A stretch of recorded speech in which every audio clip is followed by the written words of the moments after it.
Assalamualaikum warahmatullahi wabarakatuh. Perkenalkan, nama saya Muhammad Irsan Maulana dari kelas TJKT 1. Saya ingin menjelaskan apa itu ekonomi dari pandangan Islam.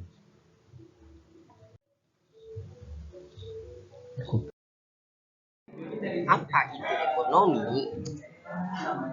Menurut Profesor Samuelson, ilmu ekonomi adalah disiplin ilmu yang mengkaji tentang cara-cara manusia dan masyarakat dalam menentukan atau menjatuhkan pilihannya dengan atau tanpa menggunakan uang dalam menggunakan sumber-sumber produktif yang langka untuk memproduksi berbagai barang konsumsi baik untuk sekarang maupun yang akan datang ya guys. Jika demikian, maka permasalahan yang dibahas adalah satu, permasalahan dalam ekonomi itu dibagi menjadi 4 faktor. Yang pertama, masalah pemilihan. Yang kedua, kelangkaan sumber-sumber produktif. Yang ketiga, penggunaan uang sebagai sarana transaksi. 4, produksi dan distribusi barang. Nah, di situ produksi dan distribusi barang dibagi menjadi 3 faktor. Yang pertama, berapa dan apa jumlah barangnya. Yang kedua, bagaimana barang tersebut dihasilkan. Yang ketiga, untuk siapa barang-barang tersebut. Kalau begitu, apa ekonomi Islam itu? 3 mahjab kontemporer pemikiran ekonomi Islam. Yang pertama, mahjab Bakir As-Sadr dipelopori oleh Bakir As-Sadr melalui karyanya Iqtisaduhana. Yang kedua, mazhab mainstream dipelopori oleh M.A. Mannan. Yang kedua, Men Umar Jafar, M. Najwatul Siddiq. Yang ketiga, mazhab alternatif kritis dipelopori oleh M.A. Mannan, M. Umar Jafar, dan M. Najwatul Siddiq. Pokok pikiran mazhab Bakir As-Sadr itu ada 5 pokok pikirannya. Yang pertama, antara ilmu ekonomi dan Islam tidak bisa sejalan. Yang kedua, menolak paradigma saya terbatas, kebutuhan manusia tak terbatas. Yang ketiga, permasalahan ekonomi muncul karena ketidakadilan dalam distribusi. Yang keempat, sosialisasi konversi ekonomi Islam dengan ilmu istiqlal. Yang kelima, menolak seluruh gagasan teori ekonomi konversial yang selanjutnya diganti dengan teori ekonomi yang digali dari Al-Quran dan hadis ya guys. Pokok pikiran mazhab mainstream. Pokok pikiran mazhab mainstream itu ada 3. Yang pertama, SDA terbatas, kebutuhan manusia tak terbatas. Yang kedua, penyelesaian masalah ekonomi dengan panduan Al-Quran dan hadis. Yang ketiga, mengkombinasikan teori ekonomi konversial dengan Islam. Pokok pikiran mazhab alternatif kritis. Pokok pikiran mazhab alternatif kritis itu ada 3. Yang pertama, ekonomi Islam juga harus dianalisis sebab ekonomi Islam adalah hasil ijtihadi. Yang kedua, analisis kritis bukan hanya pada sistem konvensional. Yang ketiga, lahir dari pergulatan antara 2 mazhab sebelumnya.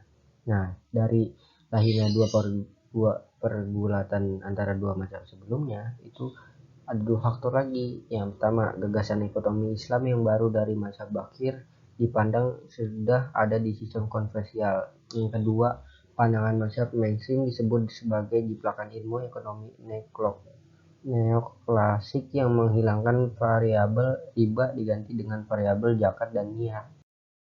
Dari mazhab pemikiran ekonomi Islam di atas, maka dapat dikatakan bahwa ekonomi Islam adalah suatu cabang ilmu pengetahuan yang membantu merealisasikan kesejahteraan manusia melalui alokasi dan distribusi sumber-sumber daya yang langka yang seirama dengan maqasid al-syari.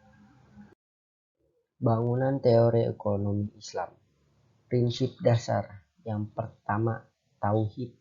Yang kedua, al-adal. Yang ketiga, ma'ad. Yang keempat, khilaf. Yang kelima, nubuwah. Implikasi prinsip tauhid. Implikasi prinsip tauhid itu ada dua. Yang pertama, memandang bahwa kepemilikan manusia adalah nisbi atau relatif yang mutlak hanya pada Allah Subhanahu wa taala. Yang kedua, aktivitas ekonomi diorientasikan pada tujuan ibadah. Implikasi prinsip al-adal. Implikasi prinsip al-adal itu ada tiga. Yang pertama, larangan eksploitasi baik terhadap sesama maupun dengan alam. Yang kedua, pemerataan harta kekayaan. Yang ketiga, larangan pembunuhan dan monopoli harta. Prinsip nubuwah. Prinsip nubuwah itu ada 4 macam. Yang pertama, amanah atau dapat dipercaya. Yang kedua, sidik, jujur atau benar. Yang ketiga, tablik, artinya keterbukaan. Yang keempat, fatonah, artinya bijaksana. Prinsip khilafah. Prinsip khilafah itu ada 3 macam. Yang pertama, persaudaraan universal. Yang kedua, sumber daya alam SDA adalah amanah. Yang ketiga, pola hidup lifestyle yang sederhana. Karakteristik ekonomi Islam. Prinsip derivatif. Prinsip derivatif itu ada 3. Yang pertama, social justice, keadilan sosial. Yang kedua, freedom to act, kebebasan kehendak. Yang ketiga, multi-type ownership, kepemilikan multi jenis. Nah, di sini kepemilikan multi jenis itu ada 3 macam. Yang pertama, kepemilikan pribadi, private ownership. Yang kedua, kepemilikan umum, social ownership. Yang ketiga, kepemilikan negara, state ownership. Prinsip ma'ada atau hasil. Prinsip ma'ada itu ada 2 macam. Yang pertama, keseimbangan tujuan hidup. Yang kedua, orientasi aktivitas ekonomi bukan hanya hasil duniawi, melainkan juga akhirat.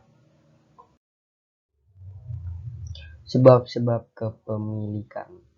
Sebab-sebab kepemilikan ini ada 5 faktor, yaitu yang pertama, harta yang diperoleh tanpa kompensasi harta atau tenaga. Yang kedua, pemberian harta negara pada rakyat. Yang ketiga, kebutuhan harta untuk menyambung hidup. Yang keempat itu warisan. Yang kelima itu bekerja. Prinsip distribusi harta kekayaan.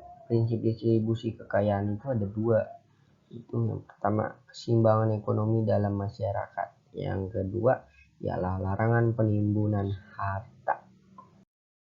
Nah, itu guys PPT kami tentang ekonomi dalam Islam.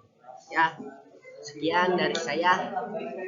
Terima kasih. Wassalamualaikum warahmatullahi wabarakatuh.